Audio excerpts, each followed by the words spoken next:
আসসালামু আলাইকুম। Launch travel ভিডিওতে আপনাকে স্বাগত।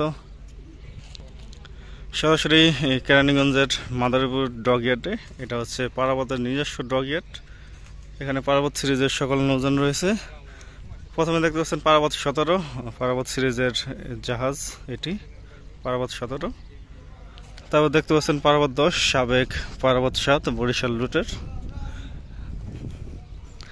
এই পারাবত 10 লঞ্চটি সামনে ঈদে ভাড়ায় চলবে ওয়াফ শিপিং লাইন্স এর আন্ডারে। তার পাশাপাশি পারাবত 8 লঞ্চটি হচ্ছে সাবেক পারাবত 3 বরিশাল রুটের। বরিশাল চলাচল করতে পারাবত 3 নামে। এই লঞ্চটিও চলাচল করবে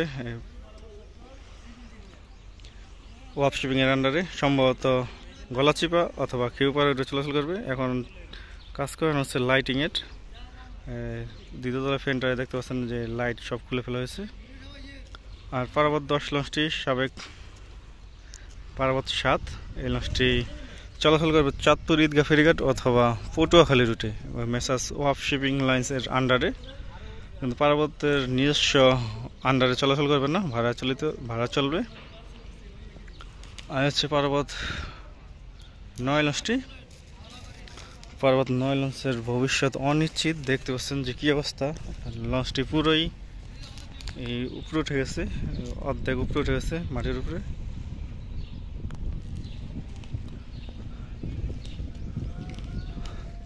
তো আগামী 24-25 রোজাই যুক্ত হবে পারাবত 8 লঞ্চটি। সম্ভবত গলাচিপা রুটে যুক্ত হতে পারে অথবা খেউপাড়া রুটে। তো দেখা যাক কোন রুটে যুক্ত হয়, মানে কার বক্সিতে চলাচল করে। তো দেখতে চাইলে চ্যানেলের সাথে থাকবেন, নিয়মিত আপডেট দিব। তার পাশাপাশি আমার একটি পেজ আছে, পেজে প্রতিদিন ভিডিও আপলোড করা হয়, বিভিন্ন তথ্য জানানো হয়, বিভিন্ন ছবি পোস্ট করা হয়। আর যাদের ছবি প্রয়োজন হয় অবশ্যই পেজে মেসেজ দিবেন, আমি দিয়ে দেবো।